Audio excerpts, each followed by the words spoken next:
Hey everyone, welcome to the Anarchy Podcast. 99% of traders will never make consistent profits. So why listen to the 99% of advice? On this show, we're going to challenge some of the most hallowed and repeated tenets of trading. And in doing so, set you up to succeed where others fail. Spoiler alert, we don't have a secret strategy or magic wand that will let you skip out on the hard work of learning the markets. But we can debunk viewpoints that are holding you back. If that sounds good to you, come join us. Welcome to the Anarchy Podcast. Do you want to learn to trade like a baby learns to speak English or whatever other language you may speak? Well, today that's what we're going to discuss. This is actually one of our first episodes that was specifically requested to us by a listener. So shout out to Bob. Bob wanted us to discuss about how implicit learning actually works. Like, how do you go about actually learning implicitly? And Levi, I think you had a great definition of what does implicit learning mean. So let's kick it off with that. Yeah, implicit learning is essentially just when you're unaware of what you've learned, right? So what you're saying is you don't even know how to learn implicitly. Yeah, so the learning is implicit when the participant is unaware that they've learned it. So we've brought this topic up before, explicit versus implicit learning, because day trading is often taught, especially by gurus, that it is explicit learning. So it's taught to you by a coach. There are rules to follow, and you just follow those rules and you'll make money.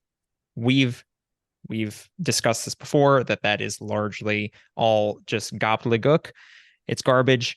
And so yeah, the problem with learning implicitly, which is diving in deep, learning it like a kid does their language, right? Their native language. They don't know it. They've never looked through a list of verbs. They just hear it, and they hear it a lot. And through repetition, they learn stuff without even knowing they've learned it. Yeah, I think the kid example really helps drive the point home, right? Because let's take minus some people who, of course, are super talented in learning a language. Like you and I have both tried to learn languages and speak languages to various extents. And the fact is, it is a hard process, right? You have to struggle, you have to pound stuff, you have to repeat stuff hundreds and hundreds of times, and then go and practice it for hundreds and hundreds of times. And eventually you start getting to the point where you can actually understand what's going on around you. Compare that to a baby or a small child. They're not sitting somewhere for thousands of hours repeating stuff and drilling stuff. They're literally just sitting around, looking up at the ceiling, sleeping, eating, being exposing themselves to the language around them. And by that fact, most of them, by the time they're 2 or 3, and are speaking the language with near, essentially what any of us adults would consider fluency. If we could speak as well as a 3-year-old, most of the time we would consider ourselves fluent in that foreign language. And so, and the way they did that was not through, the diehard sit down with a guru and learn how to speak a language. They learned it simply by exposure. And that's what we're suggesting that you need to replicate with your trading. Because, for instance, some of the very successful language schools here in Thailand, they require that you sit and listen to 500 hours of speaking before you even ever open your mouth. And that's simply because they do understand that the exposure to the language is going to be very very conducive to you being able to speak it, because you're going to learn how things sound, how things should sound before you start, actually then trying to speak it. So I have a great example when it comes to language on this of not knowing what you don't know. So in English, native speakers, there is a rule that no one ever learns, but they just kind of know. So there's a specific set of when you have lists of adjectives, right? Descriptors of a noun.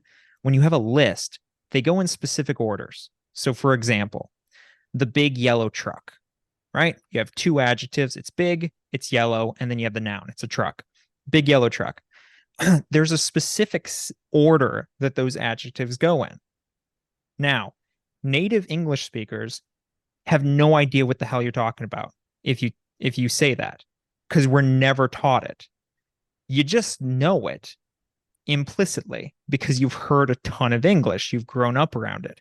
So I'll give you the example. If you said the yellow big truck, people would go, what are you talking about?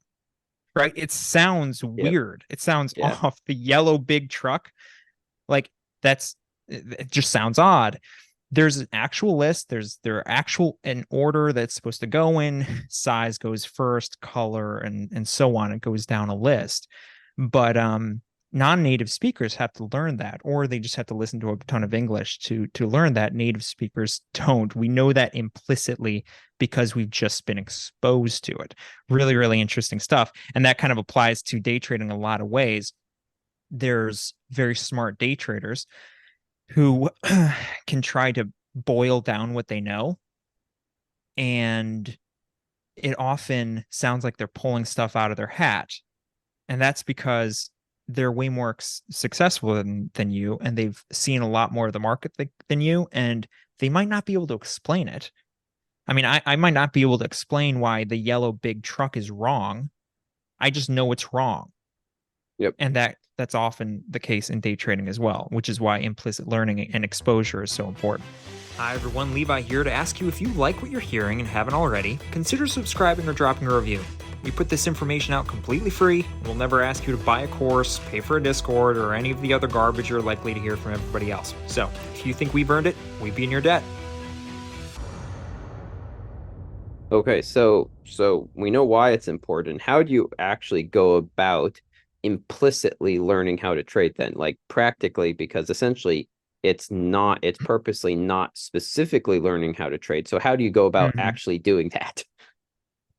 Yeah, so there are obviously explicit things you need to learn, some rules you need to follow and stuff like that. But when it comes to implicit learning, I mean, I think the first thing, and we've already mentioned it, is exposure, right? Just simple exposure to the things that you need to know. So exposure to the market, the exposure to price action. So this is watching price move. Exposure to the fear you will feel, right? This is why paper trading is only helpful so long. Eventually, you need to be exposed to risk and exposed to the emotions you'll face trading with real money. So yeah, exposure I think is the first thing that you need to implicitly learn anything you need to have.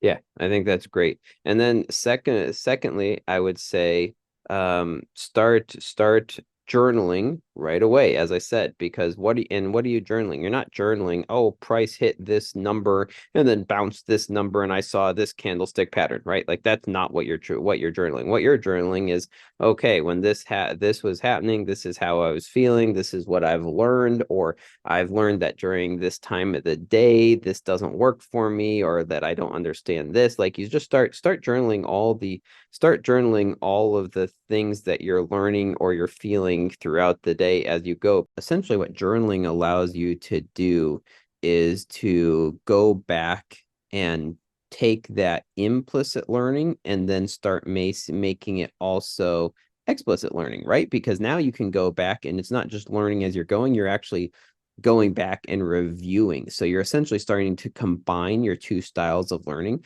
So journaling how you're feeling, what the market was doing during that time period, what you learned from it. Like these are all great things because it starts actually, you start being able to actually quantify what you're learning. So it's combining the two. So it's implicit learning is good. And it's the main way you should be learning, as you've already mentioned. But I do think you also need to remember that you can, by combining it, you can be learning multiple ways at the same time, which is of course is going to be significantly improve your learning experience and speed up your journey to being a successful trader. I guess my final word of, I guess, encouragement to people who are learning, the problem with implicit learning and is that you don't know what you're learning. So And it you can be can't measure really, it, right? Like yeah, that's the yeah, other thing. that's Like you can be learning for months and months and months, and because it's implicit, it's really hard to track your progress. yeah, and that's what's one of the things that's really discouraging to a lot of people.